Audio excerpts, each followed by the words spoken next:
Hi everyone, my name's Charlotte. I'm one of the trainee reps. You already met James. I just want to start by first of all thanking Dr. Kerber for being the wonderful president for YSOA. So it's my great pleasure to introduce our first speaker for the last session, who is Professor Mary Lushambi. She's travelled from Leicester to be here, and she's nominated Professor by the Difficult Airway Society. So over to Professor, please. Thank you very much. Thank you very much. Thank you. Thank you very much, Sarah and Kuba, for inviting me to your beautiful Yorkshire. I love it coming here. I'm going to be talking about the obstetric difficult airway.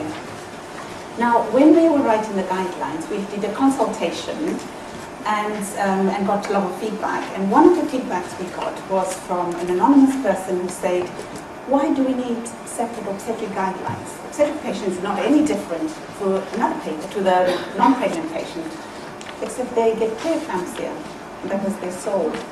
So I hope that for the next 35 minutes, I'm going to be showing you and demonstrating that actually the obstetric airway is quite different to the non-obstetric airway. And I'm going to start off with statistics. We've always known that failed intubation is more frequent in obstetrics, but we never really knew about other things like mortality and incidence of front of neck. We did this paper and published in 2015. So if you look at mortality, for non-obstetric patients, the airway mortality is 1 in 180,000. Obstetric GA is 1 in 43,000. So if that's not making that the obstetric airway is different, I don't know what else can. And if you have a failed intubation in obstetrics, the chances of that patient dying is 1%, 1 in 100, 1%. Front of neck incidence, again, same. In the general population, around 1 in 50,000, but in obstetric, 1 in 30,000. And if you fail to intubate, the chances of needing to do a front of neck is 1 in 60.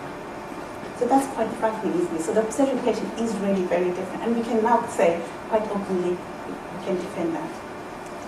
So that's what I'm going to look at. Is broadly, I'm going to look at this category of patients. I'm going to look at unanticipated difficult airway. I'm not going through the algorithms, but I'm going to tackle some of the more controversial areas. Look at aspiration and crowded pressure, and then look at anticipated difficult airway. And then finally, I'm just going to touch on the OA obstetric guidelines, which, as we know, were published in 2015, just to see where are we now since they were published. Are people taking them on board or not? So let's start off with decision making. When we put the obstetric airway general anesthetic algorithm together, our aim was to standardize obstetric airway so it could be used for teaching, and we could standardize the teaching, hopefully optimize the obstetric airway and avoid getting into trouble and getting failed intubation. And one area we really concentrated on was this top area, which is the pre-theatre planning and preparation. And a lot of this you all recognize. But the one area which hadn't been covered in more detail was this planning before you put the patient to sleep, whether if you fail to intubate that patient, are you going to wake them up or are you going to proceed with surgery? Because that's really one area that's the most controversial when it comes to the obstetric airway. So how did we go about that? Well, table 1. We identified 9 factors which we thought were crucial in making that decision.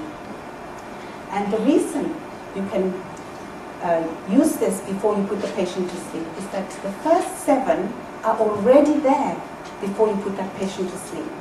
So for a category 1 cesarean section, even if you can't discuss it with your obstetrician because you're all rushing, you can at least mentally think about it.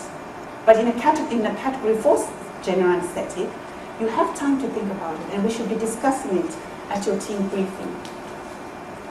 And then the bottom half kicks in after you've had a failed intubation. Now there's 2 other things that people often don't realize about this table. The first one is this wording at the bottom here. You know, if you have a failed intubation, you're a trainee in the middle of the night, people come in the morning and they criticize you and they say, why did you wake up the patient? Why did you do this? It's so much easier to criticize people with benefit of hindsight.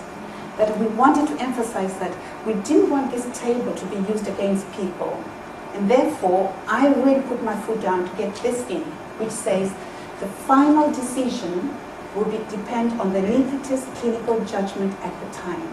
And that's really important. So that's one thing. The second thing, which is not always very obvious, is that this is actually a dynamic table. It can change. So whatever you might have decided before you put the patient to sleep might have changed by the time you've had the failed intubation. And I'll illustrate that. So let's go through and just show you, demonstrate your case we had in our hospital to illustrate how we use this table. So this was a lady with a BMI of 38. She'd had an epidural in labor which didn't work, needed resighting, and eventually had to be resighted by a consultant. It started working. And then, not surprisingly, at 3 o'clock in the morning, she needed an emergency zone section for failure to progress. And it was an ST3 anaesthetist on the labor ward on their own. They chopped up the epidural, had a good T4 block, they were quite happy, started surgery, but before they even delivered the baby, the woman was screaming in pain, I want to go to sleep. So, I talked about making a decision, so that anaesthetist should be already starting in the mind, if I'm going to put this woman to sleep, if I fail to intubate, am I going to wake her up, or am I going to proceed with surgery? So, let's look at those factors and see how can we make that decision. So, look at the mother, there's no compromise. The mother, baby, no compromise. It was a junior trainee. Patient was obese, BMI of 38. There were no major scar tissue, this was the first surgery. Patient had been in labor with an epidural, with opiates, etc. And we knew that if they needed to do regional anesthetic, the epidural would be difficult. And then finally, surgery had started. So how many of you here would, if you had a failed intubation, would wake this mother up? Okay, how many of you would proceed? Okay, that's interesting. Okay, so if you put on a set of scales, just look what it shows. Very much more in favor of waking up. And it's interesting, let's move on. So what did the anaesthetist do? Rapid sequence induction, failed to intubate, they had a mask ventilation, and it was good. Tried to put an LMA, failed, went back to mask ventilation, and then it was good. So at this stage, would you wake the mother up or would you proceed with surgery? There we go. So just to go back to the algorithm, so you've had a failed intubation, tried the face mask, supraglottic airway device failed, went back to face mask, adequate oxygenation, and then came to this point where your table 1 is kicking in, where you need to make a decision now, after failed intubation, whether you're going to proceed or you're going to wake the mother up. So what do? We've already had, and we're using the bottom half of the table now, so we've already had these. We know that they haven't changed, so we've got adequate mask ventilation, and there's no airway edema at the problem, because we only had 2 attempts at intubation and 1 supraglottic airway device, so hopefully the airway is still okay. So, if we look on a set of scales, again you can see, still very much in favor of waking this mother up. Okay? So what did the anaesthetist do? And that's exactly what the anaesthetist did. This is not without even using the table. That was their decision at the time. Okay? So, this is actually the easiest part of this case. The next bit is I'm going to ask you, you're the SR, you're the consultant, and you're being called in to do this.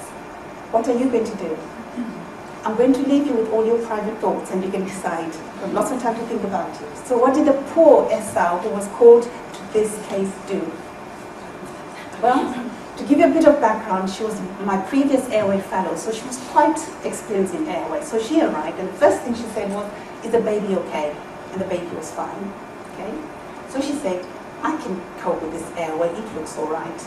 I will do another rapid sequence induction, and she did. And she attempted to intubate, and one of these was using a video laryngoscope, and she failed. So she put an LMA and had a reasonable airway, not perfect, but reasonable airway. At which point, the obstetrician said, oh, this baby's not happy anymore, we need to get on. So, what do? There you go. So now, to show you how dynamic this table is, so it's changed now. So now, You've got a baby that's not happy. You've got a trainee now that's changed, a slightly more senior trainee now. And then coming to the bottom, you have the first generation supraglottic airway device. Not perfect, but it's all right. And you now have slightly traumatized airway because you've had 4 attempts at intubation and 2 supraglottic airway devices. And if you put that on a set of scales,